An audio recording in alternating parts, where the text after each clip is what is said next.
On a scale from 1 to 5, 6.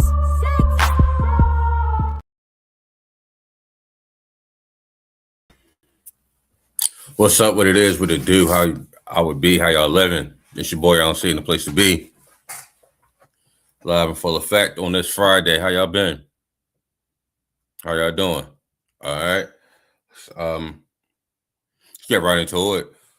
Shout out to Herb. Dunbar Poets won the championship that they were in. So shout out to Coach Herb, friend of the show, CEO of Sideline Talk, founder of Sideline Talk. So shout out to him and coaching them boys up, man. I proud of you. Also, Coach Tay, shout out to him. And Coach, I'm sorry, not Coach, but John. Coach Javier, anybody that I've crossed paths with that coach, man, I appreciate you guys taking your time out to help, the future players. I know that y'all are stand-up men and y'all showing these boys more than football. Y'all showing them life, and that as much as appreciated for all that you do, fellas. And again, shout out to my Sideline Talk family, Herb, Tay, and John, man. All right, let's get into it. We had football last night. The Atlanta Falcons was down 14 points in the fourth quarter, and they were able to make that comeback to beat the Tampa Bay Buccaneers, 29-28.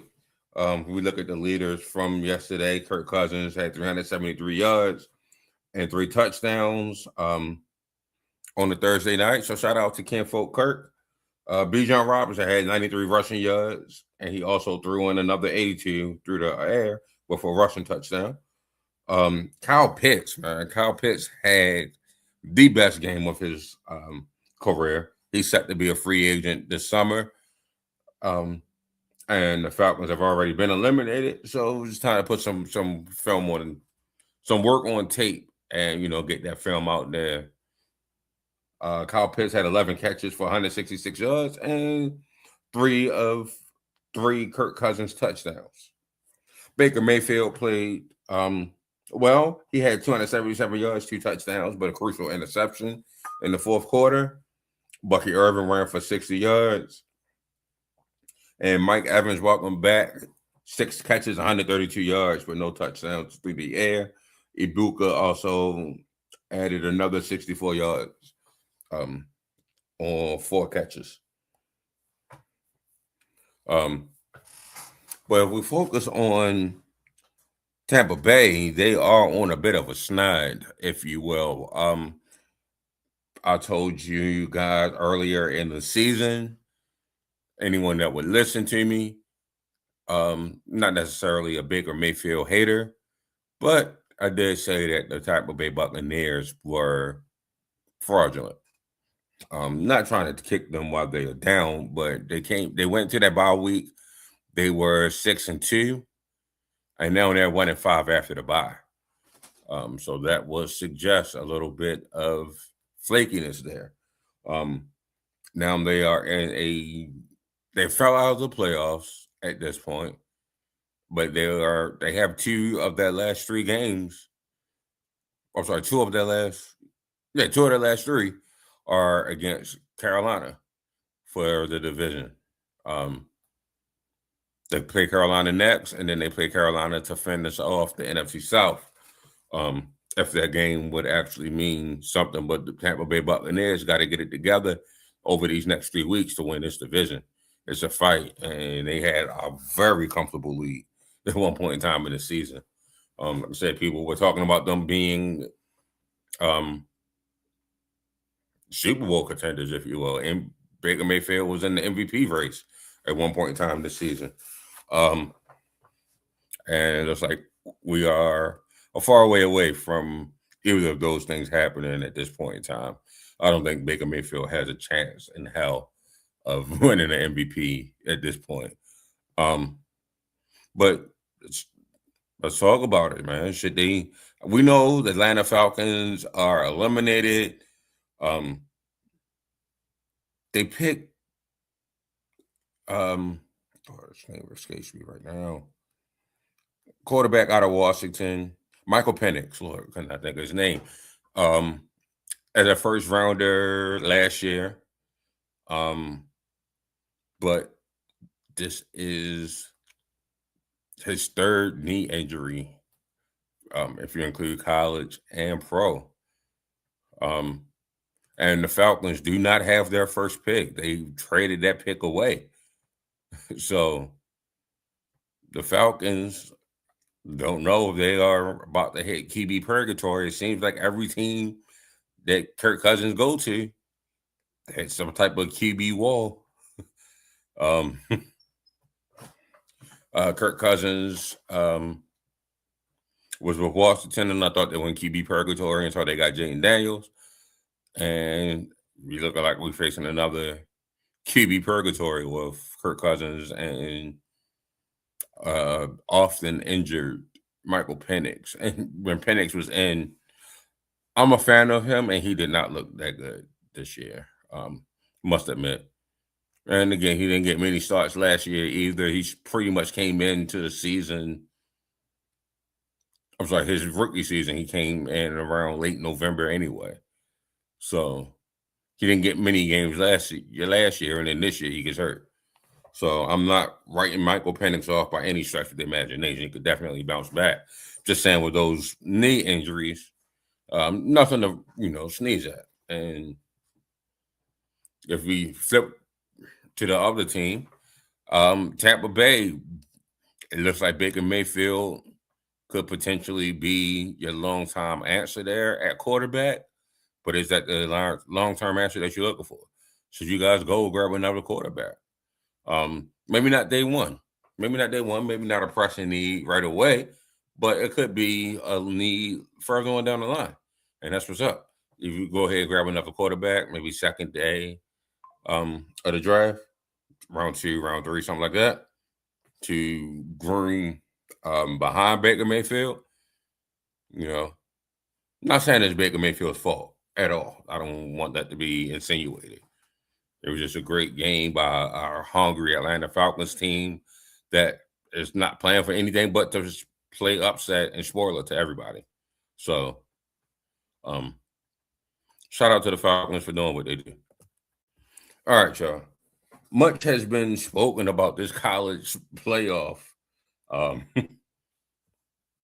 These teams that's in this college playoff. So, let me say the 12 teams.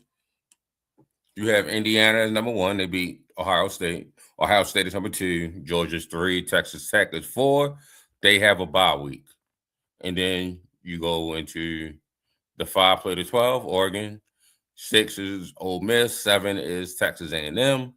8 is Oklahoma. 9 is Alabama. 10 is Miami. I think that's where they should have stopped it. These next 2 teams I'm going to mention.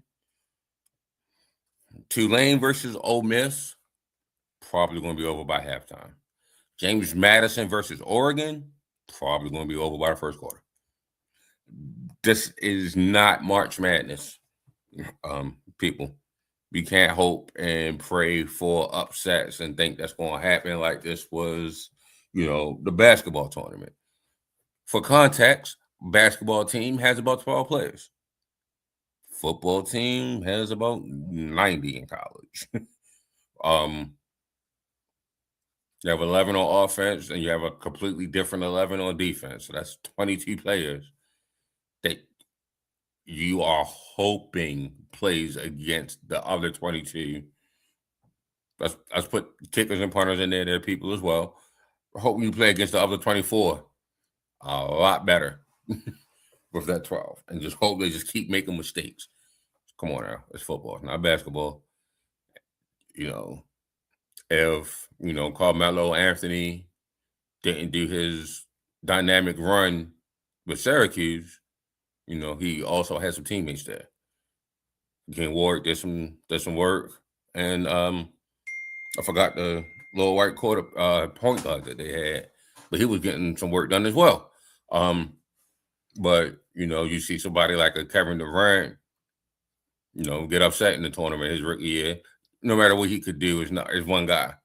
and that's not the same thing as football. So if you hope to have a type of Florida Gulf Coast run with Tulane and James Madison, nah, it's not the sport for that, though. This is not the sport for that. No, I say all that to say this. Notre Dame, you guys get the benefit of not having a conference. There are benefits that go into it. Y'all want that exclusive NBC rights, all of that good stuff. Not being in the conference. Now, when you don't play for a conference championship, and most of your other sports are in the ACC, and you don't join the ACC for football, this is what you get when the committee gets together and decides these 12 teams. You got a good chance of being left out because you didn't win a conference, or you're not in a conference to win. Put it that way. So, not saying that is right, but you guys have yourself to blame. You can't reap all the rewards of not being in the conference and then complain about the setbacks of it. Notre Dame would have probably given a better fight than Tulane, and probably would have given a better fight than James Madison.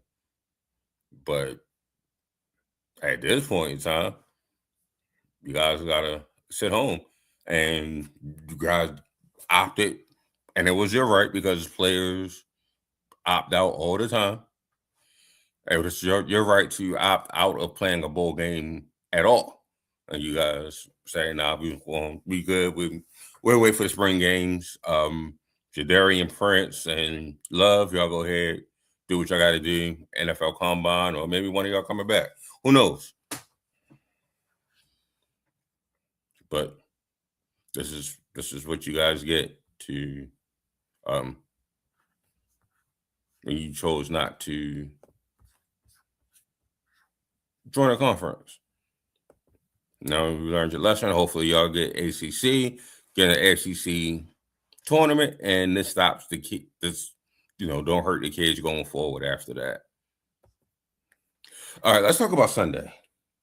Buffalo Bills versus New England Patriots. Sunday, 1:00. These two teams have won that division for the last 20 years, 25. Let's just throw that out there. If Buffalo Bills wasn't winning, it was because New England Patriots was in their dynasty. When New England Patriots wasn't in their dynasty, it was set up for Buffalo Bills to take it over. They have won this. Those two teams have won this division more back and forth, if you will, than any other division in football. Like, it's not even a third team that could come close. The Bengals took it from the Ravens and Steelers once upon a time. You know how Chargers could possibly take it this year from KC. And before that, it was the Broncos with Peyton Manning. You know how they had their three. It's just two over there. And for the 1:00 window, they match up. This is definitely for the division. New England wins this game on Sunday at 1:00. Buffalo Bills are eliminated from the 1 seed. They are eliminated from winning their division. They will be on the road, whether that be at 4, 5, or 6, or potentially falling out. I'm sorry, whether that be 5, 6, or 7, or potentially falling out completely out of the playoffs, which I don't see. But this one is for the division. New England Patriots, their line and their run game have not been consistent, if you will. Buffalo Bills is known to have a very good rush, and they do not stop the run that well. So this is matched up perfectly for Buffalo to actually be dominant in this matchup. Drake May is one of those quarterbacks that's in the running for potential Offensive Player of the Year, potential MVP. See if they could take advantage of Buffalo's secondary. New England has beat Buffalo earlier this year, and Buffalo is trying to avoid the sweep because AFC East will be over at that point. So I do have Buffalo winning this game. I got them slowing down the Patriots, being able to get to Drake May, being able to confuse Drake May on the back end, and fight to stay in this division at least a couple more weeks. So I have Buffalo winning this game.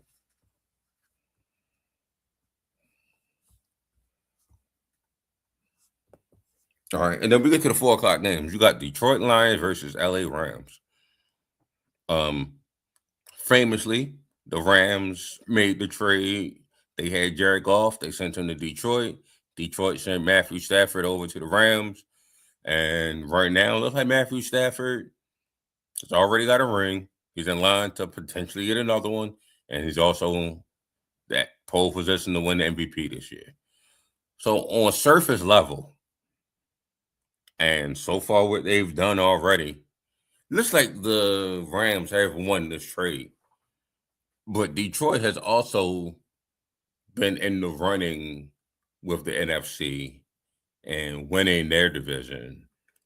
And they even made it to a conference championship game since they made that trade to get Jared Goff. Jared Goff has brought them stability.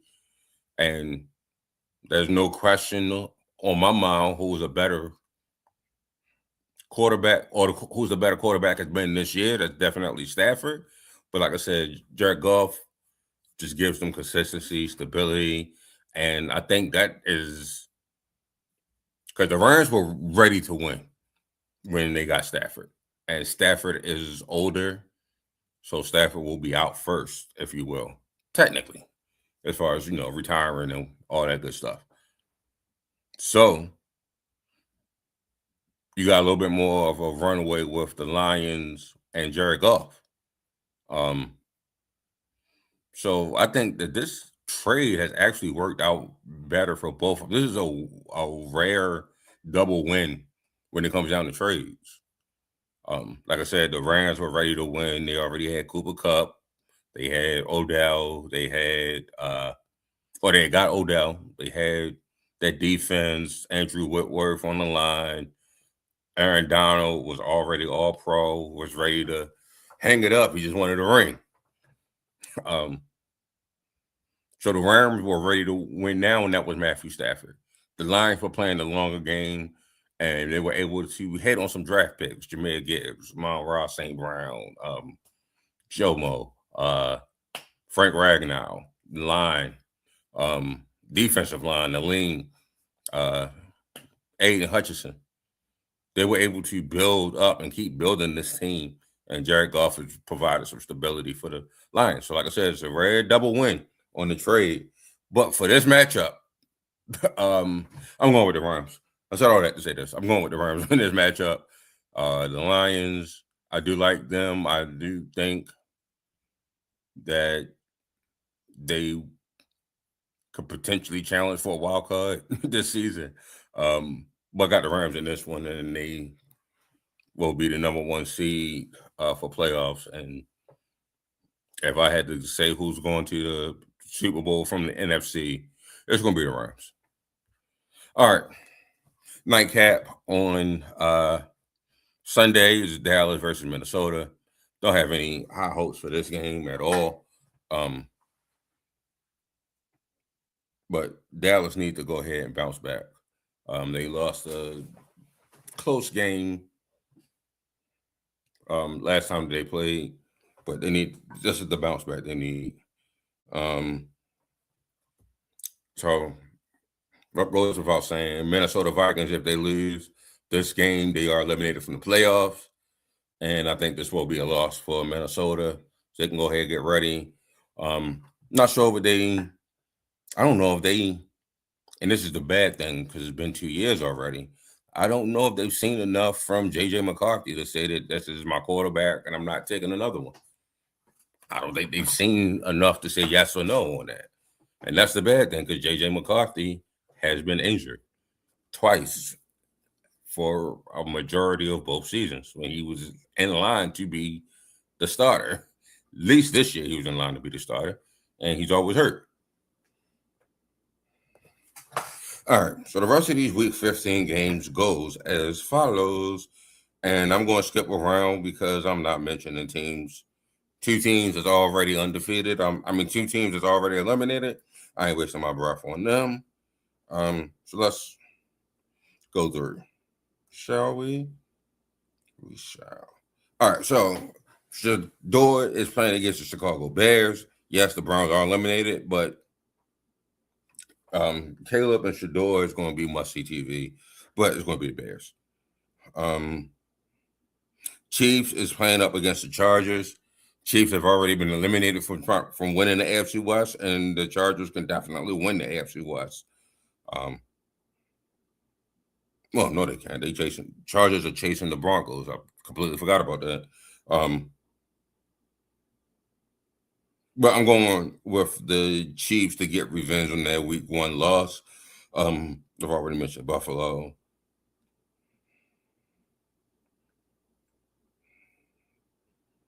Denver versus Green Bay at 425 is going to be an interesting one.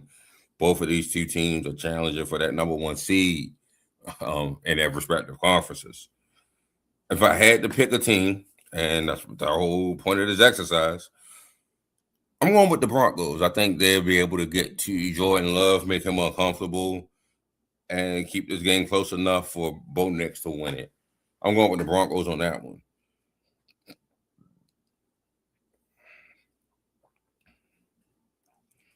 Sunday, 425, we could potentially have Phillip Rivers coming out of retirement to play for the Indianapolis Colts against Seattle.